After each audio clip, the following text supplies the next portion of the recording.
जी, अस्सलाम वालेकुम। मैं एडवोकेट हसन संधू करीब बन जाऊँगा क्योंकि मेरा पेपर पास हो गया है लैट का और मैंने फ़र्स्ट टाइम ही दिया था, मेरा फ़र्स्ट एक्सपीरियंस था। तो उसमें मेरी जो एमसीक्यूज़ हैं वो 43 ठीक हो गई हैं। तो उसका मैं आपको ज़रा बताऊँ कि मुझे जो तंग किया वो एमसीक्यूज़ थी इंग्लिश की, जो सिनोनिम वाली थी और प्रीपोज़िशन वाली। तो इसकी एक मैंने स्ट्रैटेजी बनाई, मैंने कहा कि बंदा सारा तो याद नहीं कर सकता। इस पेपर में जो आपके पास एक्सपीरियंस होगा ना, आप वही जो पीछे अपने आप पढ़ चुके हैं ना, वही आप अगर आपको आपके ज़हन में है और अगर आप सोशल मीडिया से टच हैं, तो आप जनरल नॉलेज को बिल्कुल सही तरीके से कर सकते हैं। जो 15 एमसीक्यूज़ जनरल नॉलेज की थी, उसमें से सिर्फ़ मेरी एक गलत हुई है, क्योंकि मैं बहुत ज़्यादा सोशल मीडिया से टच रहता हूँ, कि खेलों के हवाले से भी आई हुई थी और जो दूसरे कंट्रीज़ हैं उनके करेंसी के बारे में आई हुई थी। इस तरह की चीज़ें आपको याद करनी पड़ेंगी जनरल नॉलेज के लिए। और उनके दारुल हुकूमत के कौन-कौन से हैं जो दुनिया में जितनी भी कंट्रीज़ हैं, बांग्लादेश हो गया, इस तरह के जो आम-आम कंट्री अमेरिका, यूके, इस तरह के मतलब आपको जनरल नॉलेज को याद करना होगा। और जो मुतालिया पाकिस्तान यानी पाक स्टडी है, इसके बारे में भी जो आप पीछे पढ़ चुके हैं मैट्रिक में या इंटर में, वही अगर आपको याद है, तो आप ईज़िली कर सकते हैं। इसके लिए ज़्यादा टाइम सर्फ करने की ज़रूरत नहीं है, क्योंकि आप इतना ज़्यादा दोबारा से नहीं कर सकते। आप देखें कि मैंने बुक तक नहीं पढ़ी, ठीक है?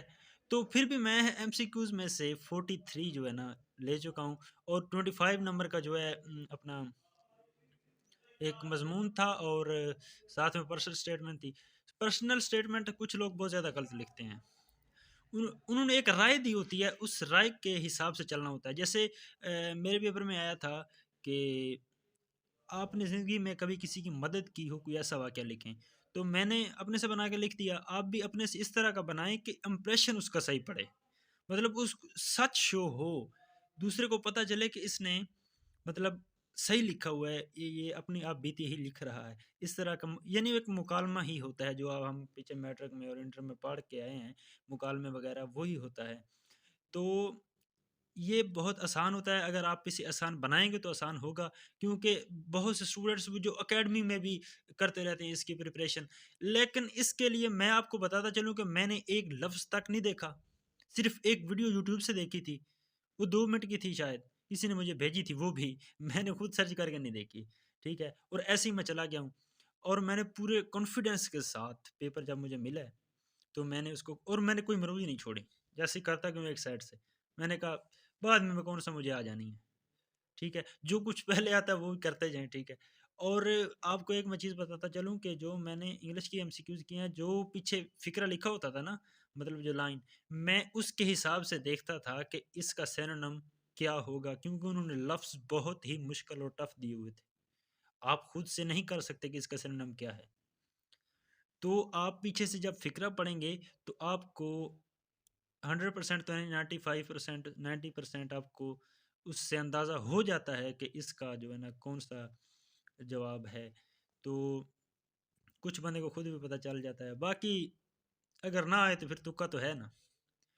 तो इस तरह अगर आप इसकी प्रिपरेशन इस तरह से करेंगे कि यानी मैंने बुक खुद नहीं उठाई, लेकिन आपको बुक से देख लेना चाहिए ये इसका मतलब क्राइटेरिया क्या है, कैसे इसको हल करना है और किस तरह के पेपर आना है बस।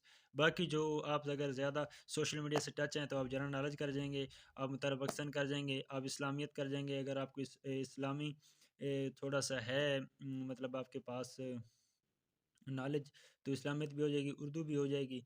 उर्दू की आप इस्तारा वगैरह हो गया या और हो गए इसकी जो टेंसेज़ हैं, उसके बारे में आप अगर थोड़ा देख लें तो अच्छा रहेगा, तशबीह वगैरह हो गई, तो आप इज़िली कर सकते हैं।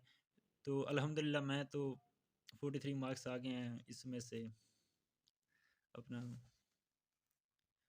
एमसीक्यूज़ में से। और उम्मीद करता हूँ कि अगर आप नेक्स्ट टाइम दें या इस दफ़ा फ़ेल हो गए हैं, नेक्स्ट टाइम दें तो यही स्ट्रैटेजी अपनाइएगा और सोशल मीडिया से देख लीजिएगा इसके बारे में लेक्चर्स, और ज़्यादा कोशिश कीजिएगा कि जो पीछे पड़ा हुआ है उसको याद करने की कोशिश कीजिएगा, ठीक है? मतलब अपने ज़हन में ही, और सोशल मीडिया से अगर टच हैं तो इंशाल्लाह आप पास कर जाएँगे। अगर इस दफ़ा नहीं हुआ तो नेक्स्ट टाइम इंशाल्लाह आप ज़रूर पास करेंगे। Thank you very much.